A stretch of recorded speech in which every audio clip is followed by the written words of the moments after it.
Wings of an Eagle, The Gold Medal Dreams of Billy Mills, by Billy Mills and Donna Janell Bowman. Art by S.D. Nelson. Follow your dream. Every dream has a passion, and every passion has a destiny. Billy Mills.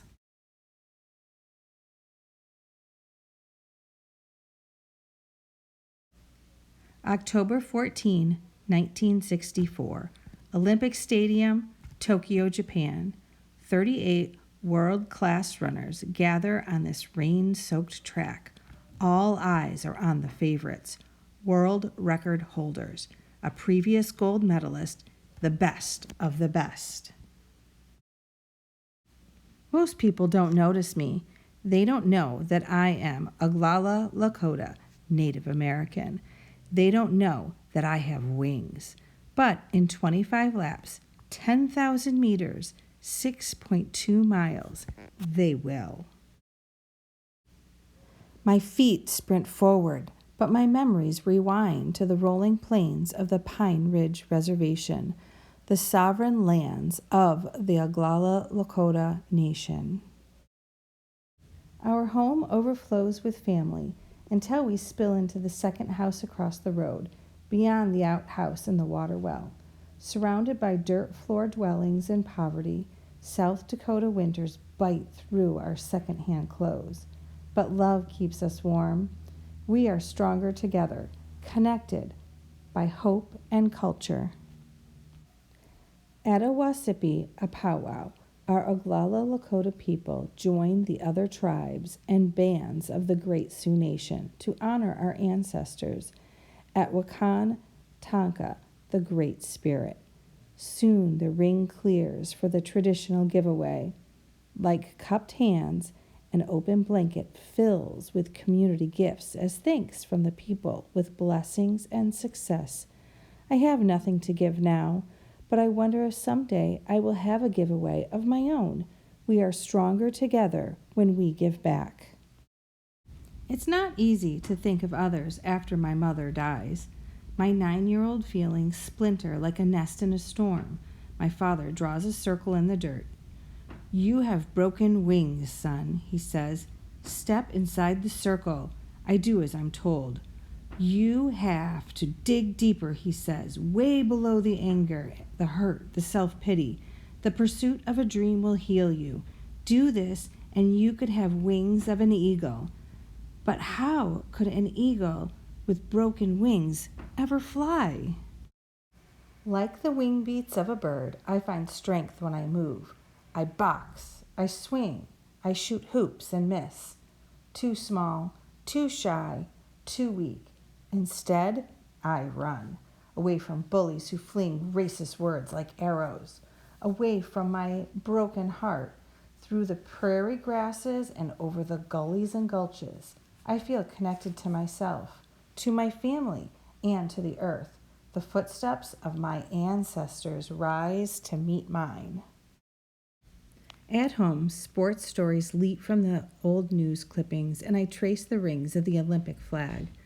Linked arm in arm, like the Lakota player, we are all related. My thoughts turn with pages where Olympians Jim Thorpe and Buster Charles smile from faces that look like mine. Like mine! When the ancestors call for my father, the word orphan seeps into our home like a shadow. 5 of us are too young to leave the nest. Sid and Margie, my older siblings, keep us together. But as we grow, we all must pitch in.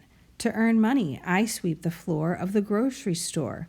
Later, I hitch a ride to build grain elevators, sleeping in wrecked cars because rooms aren't available for brown-skinned kids like me.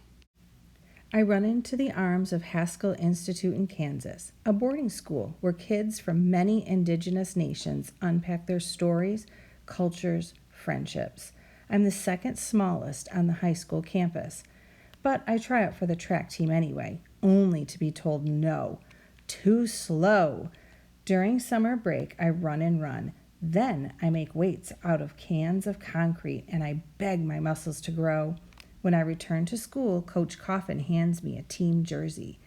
Teamwork helps me grow faster, taller, hopeful, until I break state high school track records and hatch a whispery dream: Olympics. But then, during races, my arms tingle, my vision blurs, and my heart pounds. I am cold and sweaty, like a car running out of gas. My energy fades. What is happening to me? Coach hands me a spoonful of honey before each race. It helps so much, I run all the way to a college scholarship. At the University of Kansas, few students look like me, and Jim Crow rules linger like a cage of segregation. No walking on certain streets, no sharing an apartment with a white teammate, no joining a fraternity, because they are reserved for whites only. Though friendships blossom on the track team, Coach Easton is not sympathetic when I weaken and wilt. "Forget the honey, just run," he says. And I do, helping the Jayhawks win championships. But when I tell Coach of my Olympic goal, he says, "Don't dream too big," as if I'm not destined to soar. We are at a championship meet far from Kansas when I am named an All-American runner, an honor awarded to the best college athletes in the country. A photographer calls for an All-American photo. Then he points at me. "Hey, you," he says, "the dark-skinned one. We want you out of the picture." And just like that, my wings are clipped, a lone bird falling from the sky. Back at my hotel room, I am swept into the currents of sorrow. My strength is gone for the races I run, because others see nothing but my race. Then a memory flickers, the circle my father drew in the dirt. Wings of an eagle. "The pursuit of a dream will heal you," I hear him say. I reach for my journal and write down my dreams. Olympic gold medal, 10,000-meter race. Believe, believe, believe. But my power still drains when it matters most, and I don't qualify for the 1960 Olympic team. I graduate from college, marry my sweetheart Patricia, and join the U.S. Marines. The Marine coach wants me to train for the 1964 Olympics after I see a doctor about my body's mystery. Diagnosis: hypoglycemia and borderline diabetes. Doc says the proteins and sugars in my body are out of balance. The Marines' mantra becomes my own: adapt and overcome. New diet, new training, new Marine base in California. My fledgling dream will not be stopped. Between military duties, I run 80 to 90 miles per week and dodge rattlesnakes that coil in my path. I visualize the finish line, tape breaking across my chest again and again, as if fueled by indigenous ancestors who don't give up when all odds are against them. Their footsteps are etched into the earth like a story waiting to be told. When I qualify for the 1964 Olympics, I carry the hopes of many because we are stronger together. October 1964, Olympic Village, Tokyo. Browed shoes carry me to Tokyo's Olympic Village, where new track spikes are promised to USA Olympians by a shoe company with a big name. But no promise for me. They are only enough for medal contenders, the salesman says. "I'm going to win," I declare. Nobody expects me to win. Jim Thorpe is the only indigenous athlete to have won Olympic gold in track and field, and no American has ever won the Olympic 10,000-meter race. Ever. The man snickers drive me to another shoe vendor who hears what happened and hands me spikes to replace the ragged threads on my feet. At my hotel room, apologies and more shoes arrive. When the starting gun fires, I'm ready to fly. For 24 laps, I stay with the leaders. Ron Clark from Australia and Mohamed Gamodi from Tunisia. The bell rings for the final lap, my last chance. I reach Clark's shoulders, second place. He is boxed in by slower runners. I begin to pass him, but he elbows me into lane 4. I stumble but recover. Suddenly, Gamaudi squeezes through us. Gamaudi is in first. Clark is in second. I am in trouble. My arms tingle, my vision blurs, my heart pounds. I'm cold and sweaty as my blood sugars fall and dims my energy like a dying flame. My hope is nearly snuffed out until I pass a slower runner. Was that an eagle on his jersey? Wings of an eagle. Surely it is a sign. Believe, believe, believe. The footsteps of my ancestors now thunder through my own. In a final kick, I raise my knees, pump my arms, stretch my stride, and then I shoot forward like there are wings on my feet. My chest breaks through the tape. I win gold! I search for that slower runner and find there is no eagle on his jersey. But as the American anthem plays and the gold medal slides over my head, I feel the brush of an eagle's wings on my spirit, and my own footprints become part of the story to be told. That's when I imagine my father's voice. You can step out of the circle now, son.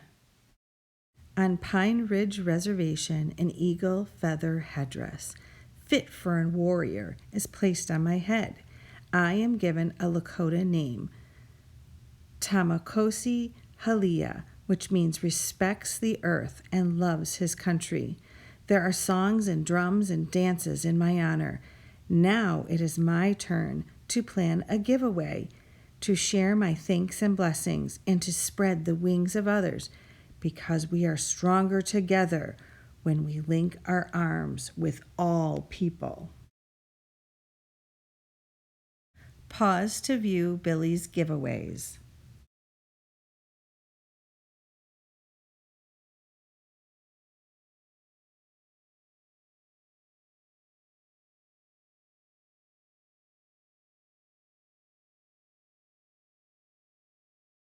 Pause to read a note from Billy Mills.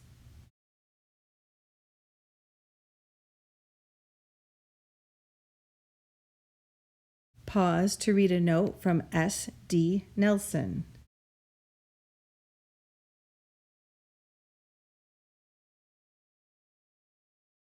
Pause to read more about Billy Mills.